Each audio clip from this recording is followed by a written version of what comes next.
शांति।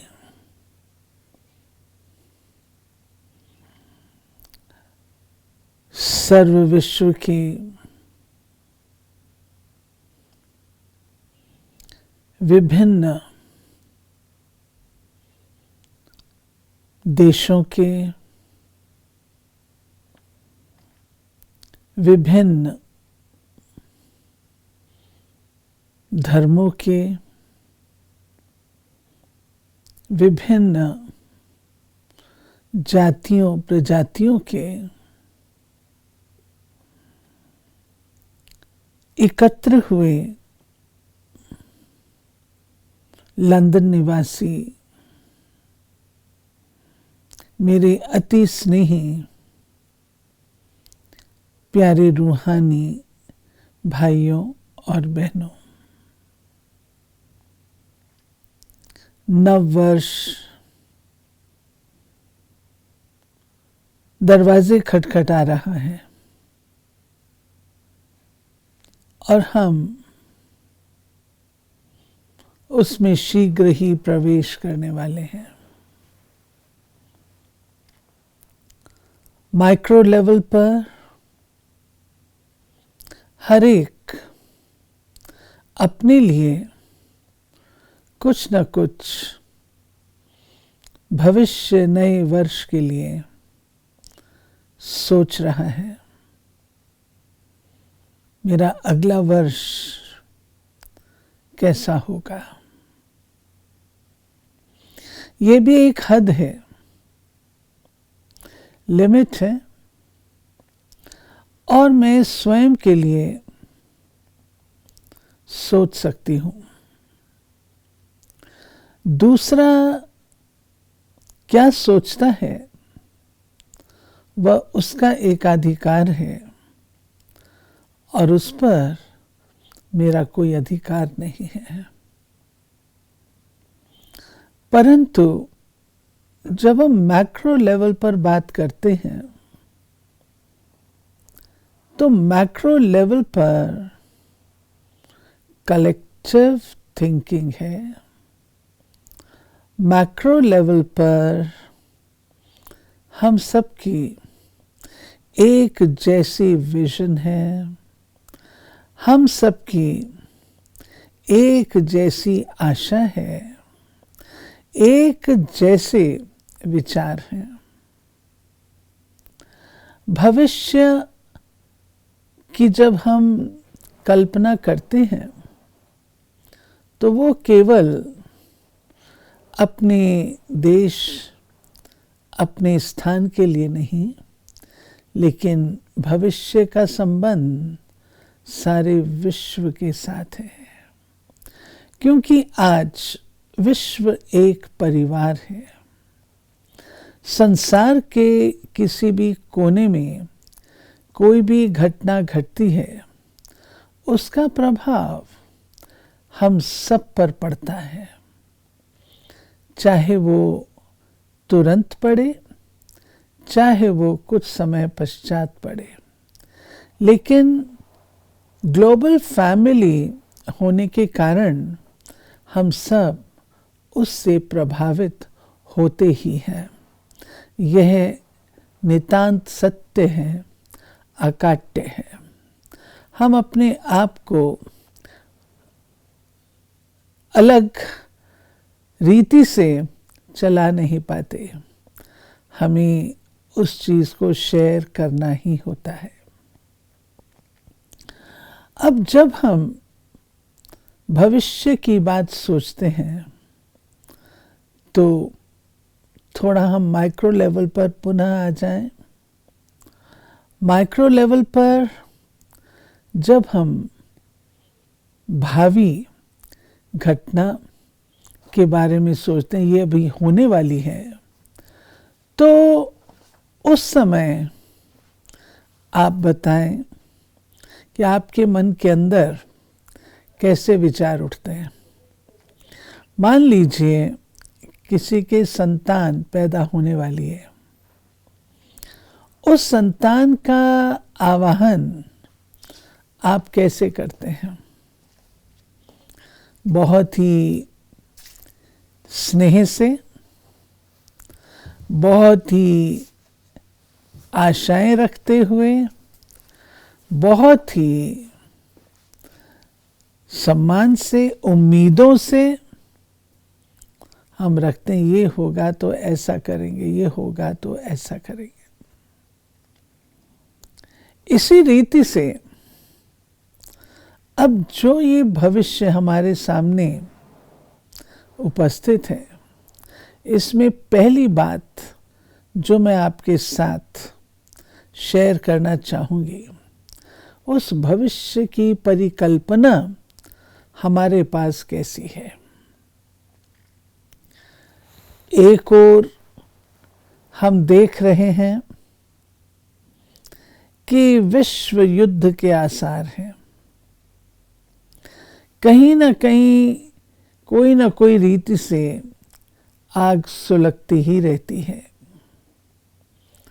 नतीजा जीवन में भय है, चिंता है, दुख है और उससे संबंधित अन्य प्रकार की बातें हैं।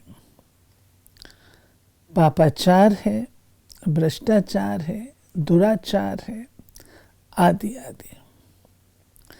जब हम भय और चिंताग्रस्त, जीवन में तनाव, शांति नहीं है, ये हमारा वर्तमान है। अब क्या हम इन भावों से भविष्य की परिकल्पना कर रहे हैं? निस्संदेह, निश्चित तौर पर हम अपने भविष्य में इन बातों का समावेश नहीं चाहते, नहीं चाहते। हमने सुना हुआ है, दैहिक दैविक भौतिक तापा, राम राज्य कबहू नहीं व्यापा। यानी चाहे वो दैहिक है, चाहे वो प्राकृतिक है, चाहे वो भौतिक है, किसी भी प्रकार का ताप राम राज्य में नहीं होता। जो भविष्य आज हम सोचते हैं, वो भविष्य कैसा है? एक बार हमने एक प्रोजेक्ट लिया था, global vision for a better world, और उस प्रोजेक्ट में लोगों ने बेटर वर्ल्ड की बहुत सुंदर सुंदर परिकल्पनाएं की थी। और उसमें हमने पूछा था, इसको बनाना किसका काम है? आप क्या योगदान देंगे? हर एक ने अपना योगदान भी लिखा था। यही सवाल आज मैं आपसे पूछ रही हूं कि भविष्य हम कैसा चाहते हैं। 3 स्तर हैं। एक है स्वयं, दूसरा है साथी और तीसरा है विश्व स्तर। स्वयं के स्तर पर हम ये चाहते हैं कि हमारी जिंदगी में किसी प्रकार का कोई कंफ्यूजन ना हो, कोई टेंशन ना हो, हमें आंतरिक सुख और शांति की उपलब्धि हो, हम प्रेम पूर्वक अपना जीवन जिएं और अपने जीवन को उन्नत करें, दिनों दिन उन्नति को प्राप्त हों। जो स्वयं के गुण हैं, जो स्वयं की शक्तियां हैं, जो स्वयं की योग्यताएं हैं, उनको विकसित कर विश्व के लिए हम समर्पित करें। अपने प्रति हम ऐसी परिकल्पना रखते हैं।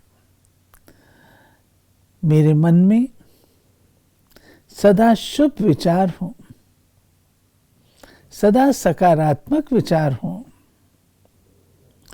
और मैं कौन, मेरा कौन और मुझे इस सृष्टि पर क्या करना है, ये भी मेरे आगे बिल्कुल स्पष्ट हो। मैं कौन हूं? ये सवाल अंत तक, इसे कहा जाता है जीवन की पहली और अंतिम पहेली, जिसके लिए बड़े बड़े ऋषि मुनि तपस्या करके गए। जब दरवाजा खटखटाया, विवेकानंद जी ने, अंदर से आवाज आई, तुम कौन? कहा, यही तो जानने के लिए आया हूं, मैं कौन। आज सारी मेरी सृष्टि इस मैं और मेरे शब्द के इर्द गिर्द रिवॉल्व कर रही है। लेकिन मैं कौन और मेरा कौन? अगर हम इस चीज को जान लें, जो मैं आगे चल करके बताऊंगी, इस चीज को जान लें, तो मेरा भविष्य मेरे आगे बिल्कुल स्पष्ट।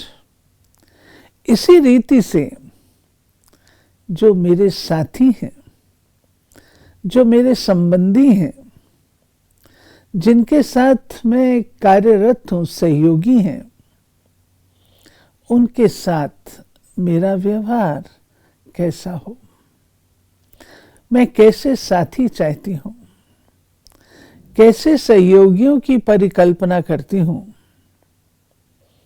ये हम सब जानते हैं। हम चाहते हैं हमारे अंदर प्रेम भी हो, हमारे अंदर सहयोग की भावना भी हो, हमारे अंदर एक दूसरे के प्रति सम्मान हो, हम एक दूसरे के गुण को देखें, गुण चिंतक हों। ये सब चीजें हम अपनी जिंदगी में पारस्परिक सहयोग के लिए चाहते हैं। पारस्परिक संबंध मधुर हो, उनमें सामंजस्य हो, हम यूं चाहते हैं। इसी रीति से अगर हम विश्व स्तर पर देखें, तो विश्व स्तर पर हम सारे विश्व को एक परिवार के रूप से चाहते हैं।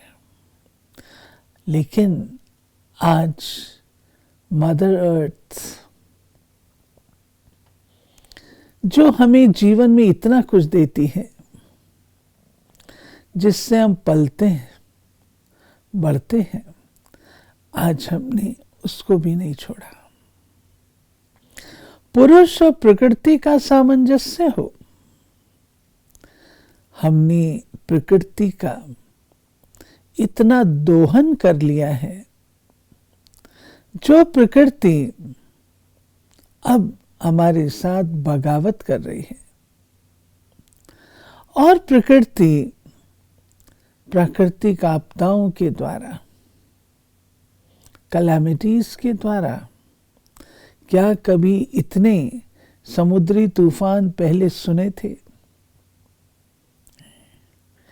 कहीं ना कहीं मनुष्य की अपनी प्रकृति का प्रभाव बाह्य प्रकृति पर पड़ता है।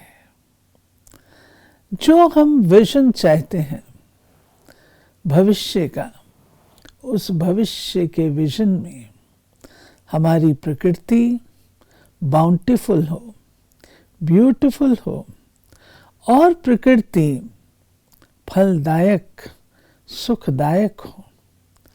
वो प्रकृति जो अनुशासित हो, वो प्रकृति जो अपने समय अनुसार हर कार्य करे। आज की तरह अनावृष्टि, अतिवृष्टि कहीं ना हो। अब ऐसा विजन जहां पर मनुष्य देवतुल्य है। देवतुल्य का अर्थ ये नहीं कि कोई वो देवता स्वरूप में कोई इतने मुकुट ताज इत्यादि पहन करके रहेगा, नहीं, दिव्य गुणों की धारणा होगी। जहां पर रूहानियत हो, जहां पर प्रेम हो, जहां शक्ति हो, अतः मनुष्य जिसको हम कहें सर्वगुण संपन्न, 16 कला संपूर्ण, संपूर्ण निर्विकारी, मर्यादा पुरुषोत्तम, अहिंसा परमो धर्म वाला होगा। मनुष्य जिसमें सर्व गुणों का समावेश हो, हर बात में संपन्न हो, तन मन धन जन आयु हर प्रकार का जीवन में सुख हो, जहां पर मर्यादा का उल्लंघन ना हो, मर्यादा तोड़ी ना जाए। मर्यादा में सर्वप्रथम स्वयं पर मर्यादा। जब व्यक्ति स्वयं मर्यादित होता है तो उसके चारों ओर मर्यादा का वास होता है। इसी प्रकार से अहिंसा परमो धर्म, अपने मन से कदापि किसी को किसी भी प्रकार का नकारात्मक, व्यर्थ या फालतू संकल्पों के वाइब्रेशन भी ना पहुंचाए, वो है अहिंसा परमो धर्म का पालन करना। और ऐसा समय था, मैं बताना चाहूंगी, ये सृष्टि एक नाटक है, एक चक्र है, और इस चक्र में हमने सतयुग, त्रेता, द्वापर, कलयुग पास किया है। वर्तमान युग जिसको हम कहते हैं कल्याणकारी पुरुषोत्तम संगम युग, ये वह समय है जबकि अब नया भविष्य जो है, गोल्डन एज जिसको हम कहते हैं, सतयुगी सतो प्रधान दुनिया जिसको हम कहते हैं, जिसको हम हेवन कहते हैं, वो अब आया कि आया।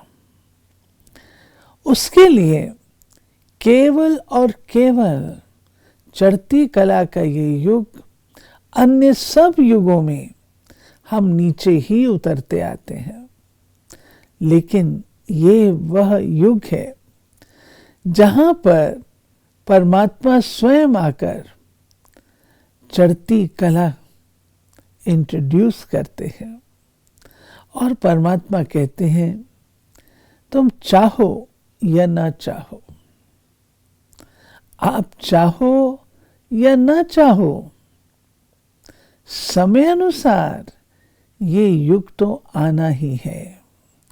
गोल्डन मॉर्निंग आनी ही है। अब चॉइस आपकी है कि आप उस गोल्डन मॉर्निंग को लाने में मददगार बनना चाहते हैं या नहीं। आप क्या करना चाहते हैं, ये आपके ऊपर निर्भर करता है। और कौन ऐसा व्यक्ति होगा सोच और समझ वाला जो सामने दिख रही गोल्डन लॉटरी को नकार दे। मैं बताना चाहूंगी कि परमात्मा पिता ने हमें इस सृष्टि चक्र का जो ज्ञान दिया, जिसको हम कहते हैं ड्रामा का जो ज्ञान दिया है, उस अनुसार अब हम कलयुग के अंत और सतयुग के आदि संगम काल से गुजर रहे हैं। और इस समय पर पूर्ण रूप से जो परिवर्तन है वह परफेक्शन के लिए है। Transformation for perfection.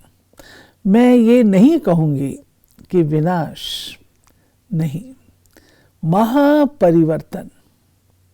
महापरिवर्तन सोचने की बात। आज के युग में अगर हम देखें तो कोई भी चीज़ हमारी अपनी इच्छा अनुसार नहीं है, हमारी अपनी आशा अनुसार नहीं है, हमारी अपनी चाहना अनुसार नहीं है। आज के समाज में अनसर्टेनिटी, इनसिक्योरिटी, अपहीवल आदि प्रचुर मात्रा में है। कब किसके साथ क्या हो कुछ निश्चित नहीं है। कौन सी घड़ी किस रूप से मेरे सम्मुख इमर्ज होके आए कोई भरोसा नहीं है। आज न तो विश्वास रहा, ना वो प्रेम रहा, ना वो सहयोग रहा। ये कलयुग की अंधेरी रात अब समाप्त होने को है। हम गीत भी गाते हैं, देख तेरे संसार की हालत क्या हो गई भगवान, कितना बदल गया इंसान।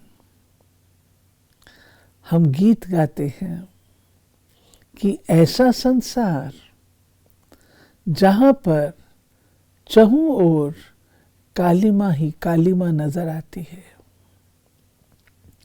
ये संसार हमारा नहीं है।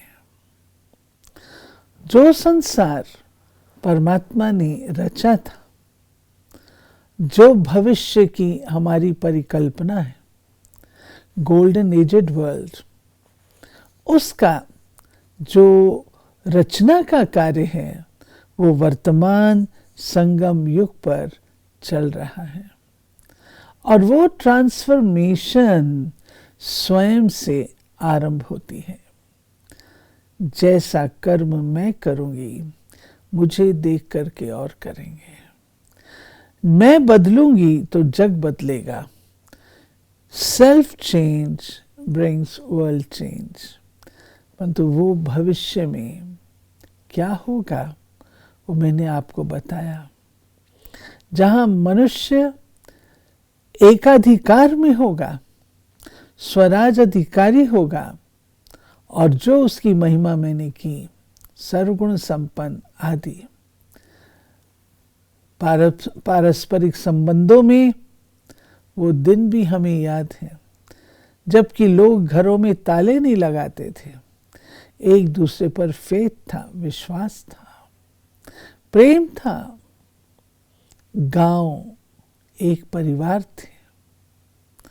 वह समय राम राज्य का था।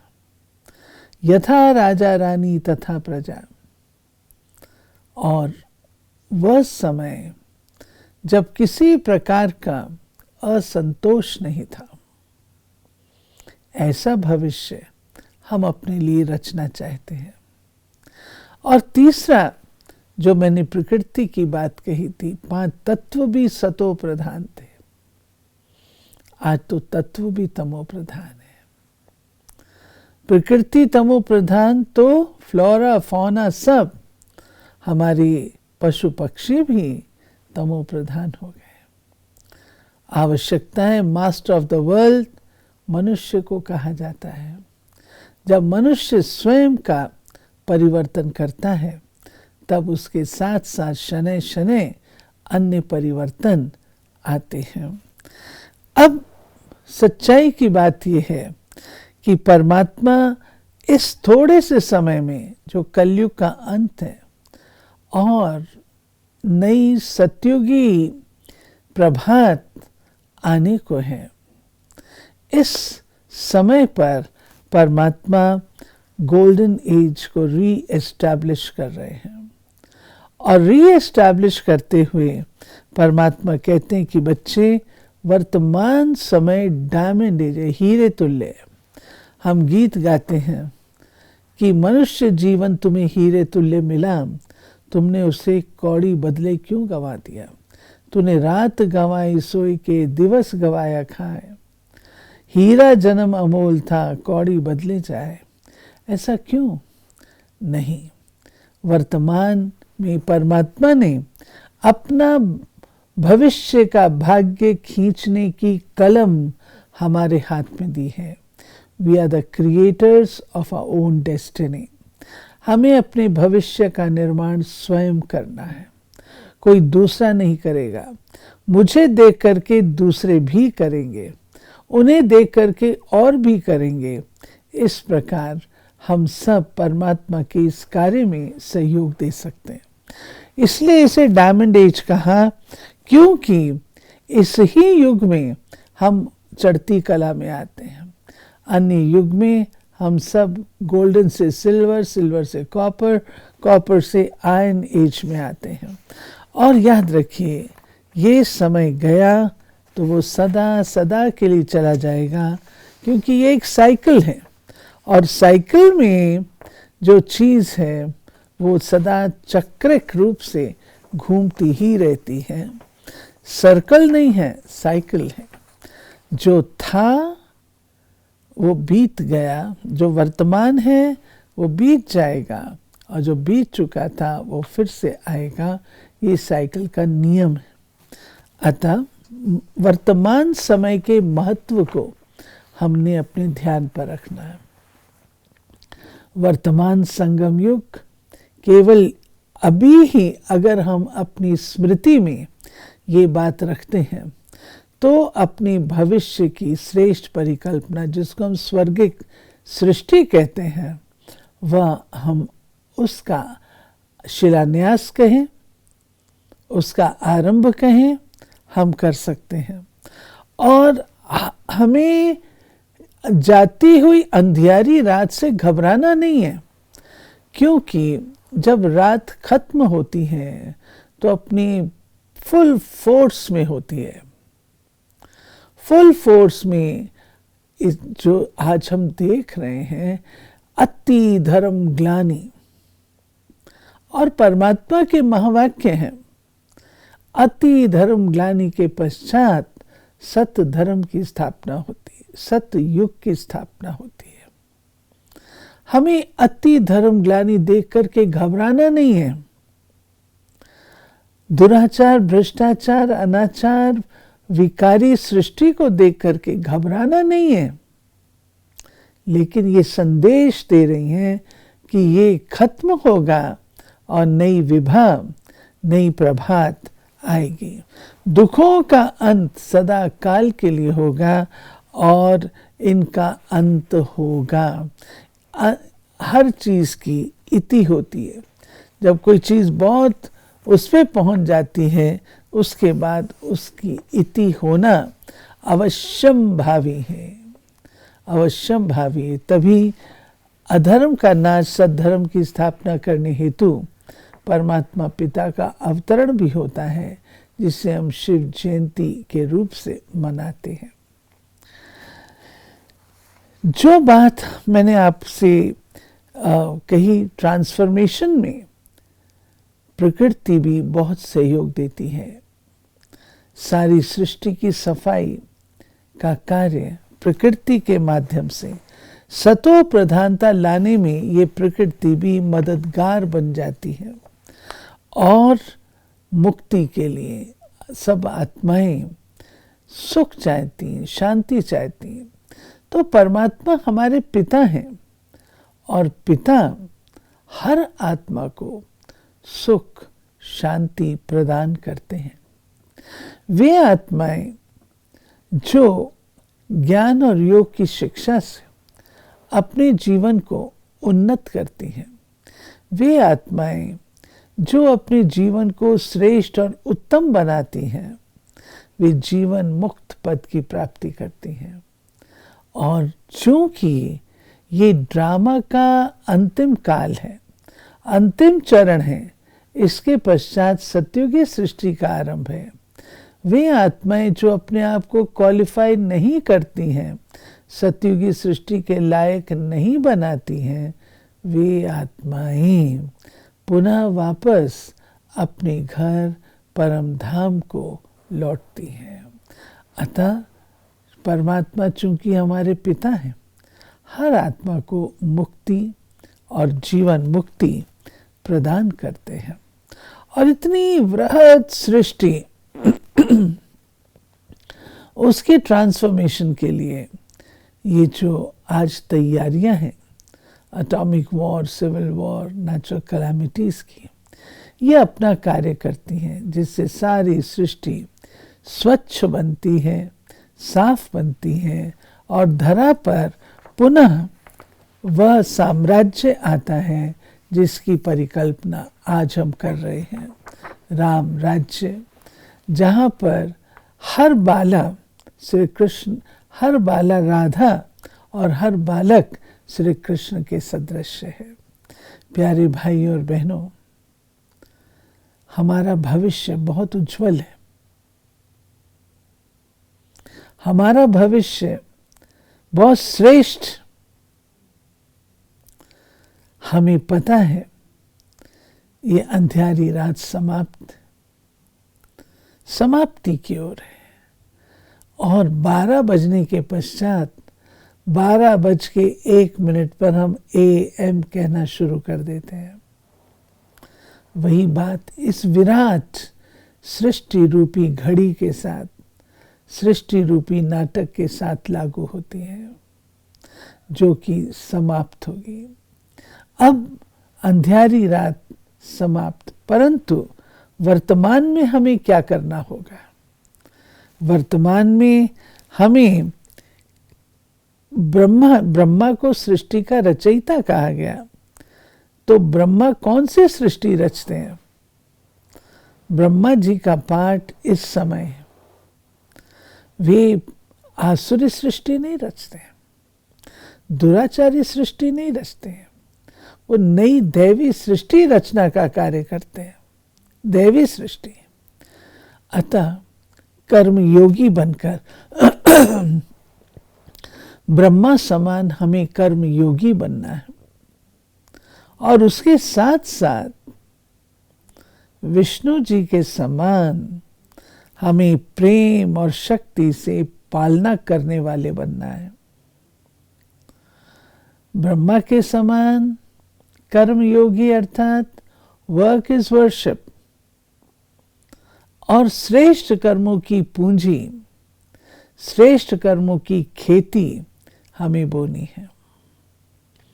श्रेष्ठ कर्म हमारे पुण्य कर्म, श्रेष्ठ कर्म वे कर्म जिससे हमारा पुण्य का खाता बढ़ता जाए, और वे कर्म हैं जो निर्विकारी स्थिति में रह करके किए जाते हैं।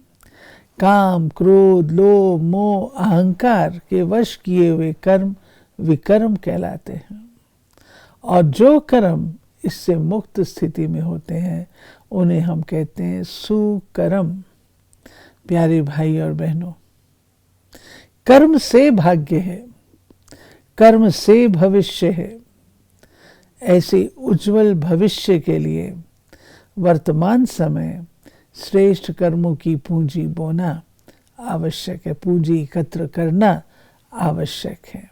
वो समय अभी का ही है। जिस रीति बीज बोने का समय होता है और बीज बोने का वो समय निकल जाए तो सदा सदा के लिए निकल जाता है, ठीक इसी रीति से इस विशाल सृष्टि रूपी नाटक में वर्तमान कल्याणकारी पुरुषोत्तम संगम युग पर हमारा समय वह चल रहा है जबकि हम अपने श्रेष्ठ कर्मों के बीज बो सकते हैं। पवित्रता, शुद्धता, निर्विकारिता के कर्म कर सकते हैं। अगर ये समय गया तो वो चला जाएगा। फिर ऐसा ना हो ये कहना हो कि अब पछताए होत क्या जब चिड़ियाँ चुग गई खेत। नहीं, इस समय को हम यूज करें। उसके साथ साथ श्रेष्ठ कर्मों की पालना भी हमें करनी है, और वो प्रेम से, और प्रेम से जब हम पालना करते हैं, शक्ति से पालना करते हैं, तो वो जो बीज हमने बोया वो अंकुरित होगा, फल देगा, और उसका फल है सुख और शांति। उसका फल है उज्जवल भविष्य। ऐसे उज्जवल भविष्य के लिए हमें ब्रह्मा और विष्णु सदृश अपने पार्ट को प्ले करना है। और तीसरा, शंकर जी भी हैं। शंकर जी के समान हमें तपस्वी बनकर के इस बृहद विराट सृष्टि के वायुमंडल को परिवर्तन करने के लिए अपने सकारात्मक संकल्पों का उपयोग करना है। ये संकल्प हमारी स्थिति ऐसी हो जो सर्व आत्माओं के प्रति देने की भावना, शुभ भावना, कल्याण की भावना, धरती प्राकृतिक उससे साफ होगी। परंतु वायुमंडल की सफाई के लिए हमारे श्रेष्ठ संकल्पों की आवश्यकता है, सकारात्मक शुद्ध पवित्र संकल्पों की आवश्यकता है। एक दूसरे को दुआएं दें और दुआएं प्राप्त करें। दुआएं देना है, दुआएं लेना है। न दुख देना है, न दुख लेना है। सबको सुख दे, ब्लेसिंग्स दें। ये वर्तमान समय हमारा कर्तव्य है, जिससे वायुमंडल शुद्ध बनेगा और उज्जवल भविष्य उसमें दिखेगा। जहाँ वायुमंडल में शांति होगी, जहाँ प्रकृति में शांति होगी, सब प्रकार से शांति का वास होगा।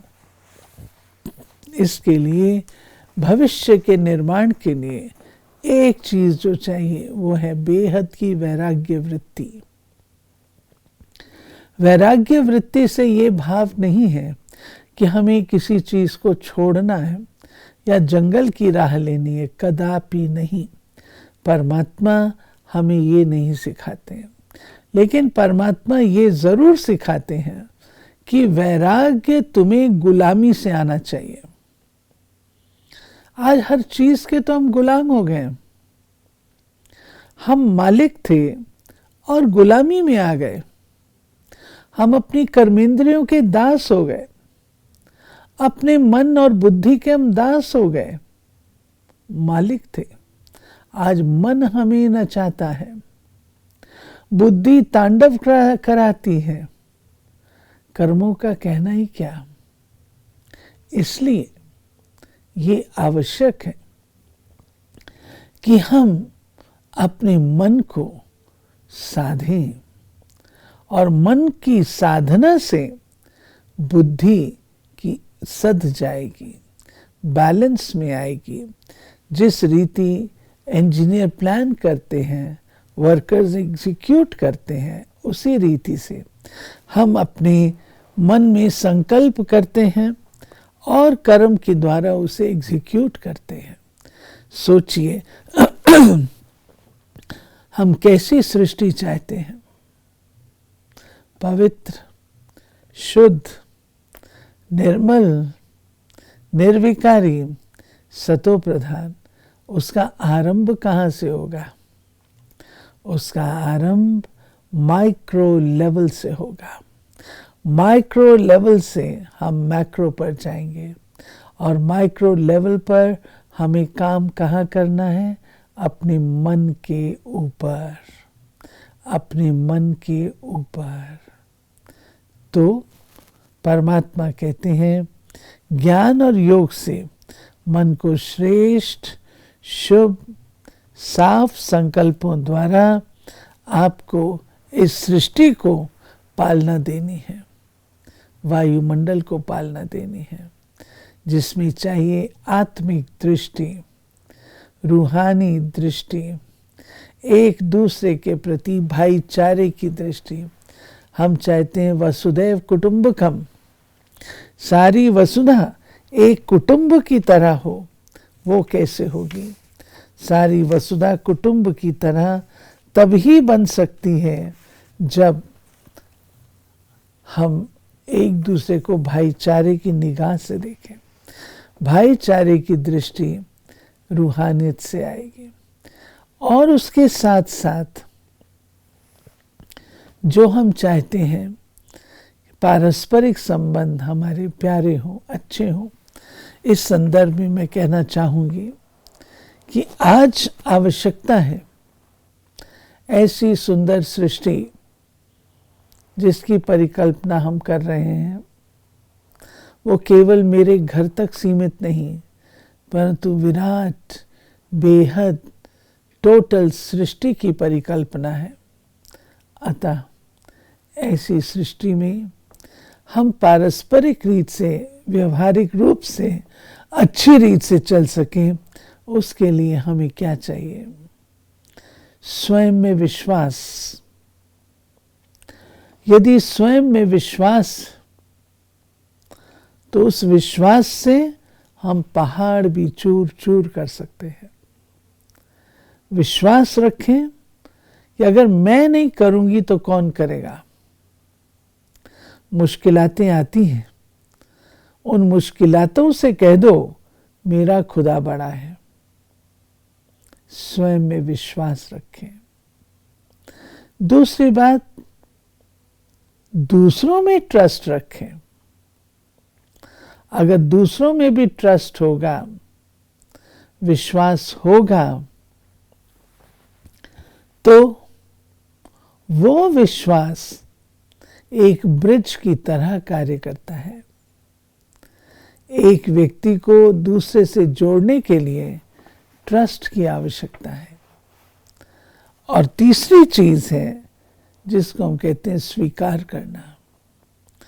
आज की डेट में बुरा ना मानिएगा, हम कोई चीज को स्वीकार करना ही नहीं चाहते, रिजेक्ट करते हैं, रिवोल्ट करते हैं, लेकिन हमें एक्सेप्ट करना है, स्वीकार करना है।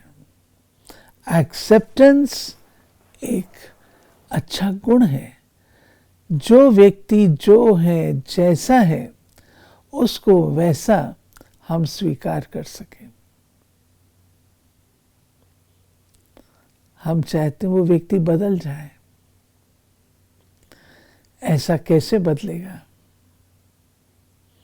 इतना सरलता से बदलेगा नहीं। व्यक्ति बदलेगा, जरूर बदलेगा, लेकिन आप पहले उसको स्वीकार तो करें। एक्सेप्टेंस। फिर स्वयं को स्वमान में, सेल्फ रिस्पेक्ट। सेल्फ रिस्पेक्ट एक ऐसी चीज है जिसके आगे जो आज हम कहते हैं फलाना रिस्पेक्ट नहीं करता, प्यारे भाई और बहनों, हमारी दृष्टि दूसरों से लेने में क्यों जाती है? हम दाता के बच्चे हैं, परमात्मा दाता है। दाता के बच्चे होने के नाते हमने देना ही देना है। रिस्पेक्ट मुझे तब मिलेगी जब पहले मैं सेल्फ रिस्पेक्टिंग होंगी, मैं काबिल होंगी तो मुझे रिस्पेक्ट मिलेगी। अगर मैं काबिल नहीं तो मुझे रिस्पेक्ट कैसे मिलेगी? इसलिए रिस्पेक्ट, प्रेम, आशीर्वाद ये देने की चीजें हैं, मांगने की नहीं है। परमात्मा कहते हैं मांगने से मरना भला। क्यों मांगे? हम दाता के बच्चे देने के लिए पैदा हुए। हम सबसे लेते हैं। क्या हमने सोचा मैंने क्या दिया? छोटी सी बात से हम आरंभ कर सकते हैं देना। सबके प्रति गुड विशेस, बुरी नजर वाले तेरा भी भला हो, ऐसा। इसी रीति से हमें अपने जीवन में, सारे दिन की दिनचर्या में पॉजिटिव आउटलुक बना के रखनी है। वो एटीट्यूड जो पॉजिटिविटी से भरपूर हो, वो बना के रखनी है और साइलेंस को स्पेस देना है। साइलेंस शांति, शांति कर्म करते हुए भी जीवन में होती है, लेकिन ये आंतरिक मन की शांति, जहाँ संकल्पों के तूफान को हम स्टॉप कर सकें, जहाँ संकल्पों के तूफान को हम शांत कर सकें, वो शांति हमें चाहिए। और वो शांति प्राप्त होती है साइलेंस से। साइलेंस, जितना साइलेंस के हम अभ्यासी होंगे उतना स्वयं का दर्शन अच्छा होगा, और स्वयं का दर्शन अच्छा होगा तो स्वाभाविक है कि हमारा मन उतना ही शक्तिशाली बन सकेगा, स्वच्छ बन सकेगा। क्योंकि दर्शन से हम जो उसके अंदर बातें ठीक नहीं उन्हें ठीक कर सकते हैं। परमात्मा पिता, जो हम सर्व आत्माओं के पिता हैं, जब हम उन्हें अपना साथी बना लेते हैं फिर बात ही क्या। पर जिसका साथी है भगवान, उसको क्या रोकेगा आंधी और तूफान। कोई पूछे, एक गीत हुआ करता था, नन्हे मुन्ने बच्चे तेरी मुट्ठी में क्या है, और मुट्ठी में है तकदीर हमारी, हमने किस्मत को वश में किया है। ये बात है कि हम ऐसे उज्जवल भविष्य के निर्माता स्वयं हैं। हम निर्माण करता है, हमें औरों की ओर नहीं, प्रतीक्षा नहीं, परंतु स्वयं हम उसके निर्माता हैं। हमने किस्मत को अपने वश में किया है, अर्थात अपने भाग्य को स्वयं बनाने के लिए हमने दृढ़ संकल्प किया है। जहाँ चाह होती है वहाँ राह होती है। और एक बात मैं पुनः रिवाइज करना चाहूँगी आप सबके साथ, प्यारे मीठे भाई और बहनों, हम सब जैसे उज्जवल भविष्य की परिकल्पना कर रहे हैं, नई सतयुगी दैवी सृष्टि, गोल्डन एज, सतो प्रधान समय, वो सुबह अवश्य ही आएगी। लोग कहते हैं सुबह कभी तो आएगी, लेकिन ब्रह्मा कुमारी बहनें कहती हैं निश्चय के आधार से वो सुबह अवश्य ही आएगी।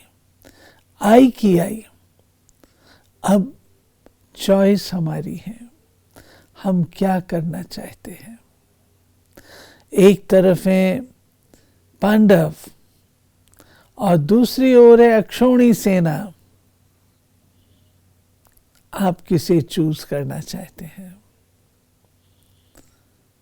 पांडवों के लिए कहा गया विनाश काले प्रीत बुद्धि, अतः अपनी मन की तार परमात्मा पिता से जोड़कर उनसे शक्ति लेकर वो भविष्य जिसे हम चाहते हैं उसे हम इस धरा पर साकार करेंगे। ऐसा दृढ़ संकल्प आज के दिन हम करते हैं, और अवश्य वह जीवन जो हम चाहते हैं वह जीवन हम अनुभव कर सकेंगे। इसके लिए वो वरदान जो परमात्मा पिता ने हम सबको इस भविष्य के निर्माण के लिए दिया है, मैं आपके साथ शेयर करती हूँ। पवित्र बनो, योगी बनो, पवित्र बनो और योगी बनो। इन शब्दों के साथ आप सबके उज्जवल भविष्य के लिए शुभकामनाएं देती हुई मैं समाप्त करती हूँ। ओम शांति।